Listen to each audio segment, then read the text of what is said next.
जिसकी जाति का पता नहीं वो गणना की बात कर रहा है। भाजपा सांसद अनुराग ठाकुर के लोकसभा में दिए इस बयान पर हंगामा बरपा हुआ है।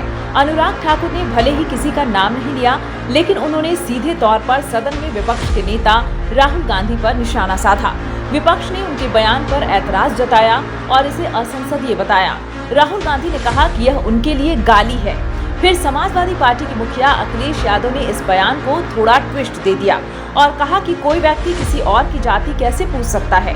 अब पूरी बहस राहुल गांधी की जाति और जाति पूछने पर केंद्रित हो गई है। ऐसे में आज हम राहुल गांधी की वंशावली की बात करते हैं। राहुल गांधी का परिवार देश की फर्स्ट पॉलिटिकल फैमिली कही जाती है। वह नेहरू गांधी परिवार की छठी पीढ़ी है।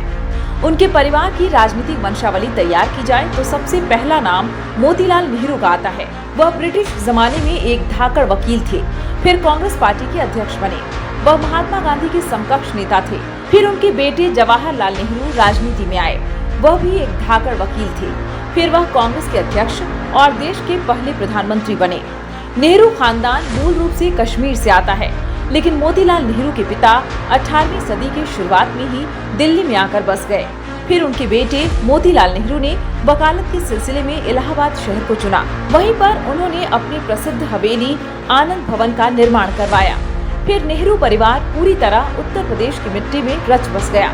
आजादी के बाद नेहरू प्रधानमंत्री बने तो स्वाभाविक तौर पर वह दिल्ली में रहने लगे। फिर उनकी इकलौती बेटी इंदिरा गांधी भी उनके साथ रहने लगी।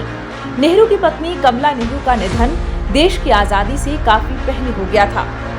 इंदिरा गांधी युवा अवस्था में ही अपनी मां और पिता के साथ आजादी के आंदोलनों में शामिल होने लगी। गांधी परिवार को करीब से जानने वाले वरिष्ठ पत्रकार रशीद किदवई के मुताबिक इलाहाबाद में एक प्रदर्शन के दौरान कमला नेहरू बेहोश हो गयीं। इस दौरान वहां पर युवा फिरोज गांधी मौजूद थे। उन्होंने कमला नेहरू को पानी पिलाया और फिर उन्हें आनंद भवन पहुंचाया। इस घटना के बाद फिरोज गांधी आनंद भवन आने जाने लगे। फिर उनकी इंदिरा गांधी से दोस्ती हुई और यह दोस्ती फिर प्यार में बदल गई।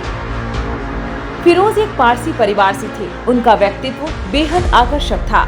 वह एक कट्टर ईमानदार राजनेता थे। इंदिरा गांधी और उनका प्यार परवान पर था, लेकिन जैसा कि आम भारतीय परिवारों में अंतरजातीय और अंतरधर्म विवाह को लेकर हंगामा होता है, कुछ वैसा ही हाल इंदिरा की फिरोज गांधी के साथ शादी को लेकर हुआ। लेकिन महात्मा गांधी के हस्तक्षेप के बाद यह मसला सुलझाया गया। महात्मा गांधी ने जवाहरलाल नेहरू को समझाया और फिरोज गांधी को गोद लेने की बात कही। फिर जवाहरलाल नेहरू और उनका परिवार फिरोज गांधी के साथ इंदिरा की शादी को लेकर तैयार हो गया। फिर 26 मार्च 1942 को आनंद भवन में इंदिरा फिरोज गांधी की शादी हुई। फिरोज गांधी का मूल नाम फिरोज घंडी या घेंडी था। इनसे सरनेम के पीछे का इतिहास भी काफी लंबा है, लेकिन महात्मा गांधी के गोद लेने के बाद उनका सरनेम गांधी हो गया। शादी के बाद इंदिरा प्रियदर्शनी नेहरू इंदिरा प्रियदर्शनी गांधी बन गयी। लेकिन पूरा हंगामा यहीं से शुरू होता है। महात्मा गांधी ने फिरोज गांधी को गोद लिया था। ऐसे में क्या उनकी जाति और धर्म बदल गई? क्या उनको पारसी नहीं माना जाएगा? इंदिरा फिरोज गांधी के 2 बच्चे राजीव गांधी और संजय गांधी हुए। भारत और दुनिया की अधिकतर सभ्यताएं पितृसत्तात्मक हैं। यहाँ सभी धर्मों और जातियों में पिता की वंशावली ही कानूनी रूप में मान्य है। किसी भी इंसान की जाति और धर्म उनके पिता की जाति और धर्म से तय होती है। इसमें माँ पक्ष की कोई भूमिका नहीं है। इस पूरी कहानी में एक और पेच है। फिरोज और इंदिरा गांधी का वैवाहिक जीवन सुखद नहीं रहा। शादी के कुछ साल बाद ही दोनों के रिश्तों में कड़वाहट भर गया। इंदिरा गांधी अपने पिता नेहरू के साथ उनके पीएम आवास में रहती थी। वहीं फिरोज लखनऊ में रहा करते थे। 8 सितंबर 1960 को फिरोज गांधी का मात्र 48 साल की उम्र में निधन हो गया। उनके निधन के वक्त इंदिरा गांधी उनके साथ थीं। फिर फिरोज गांधी का दिल्ली के निगम बोध घाट में पूरे हिंदू रीति रिवाज से अंतिम संस्कार किया गया। फिरोज के बड़े बेटे राजीव गांधी ने उनको मात्र 16 साल की उम्र में मुखाग्नि दी। ऐसे कहा जा सकता है कि फिरोज का जन्म तो पारसी परिवार में हुआ, लेकिन मौत के वक्त वह हिंदू थे। कुछ ऐसी ही कहानी बाबा साहेब भीमराव अंबेडकर की भी है। उनका जन्म हिंदू परिवार में हुआ, लेकिन उन्होंने धर्म परिवर्तन कर बौद्ध धर्म अपना लिया।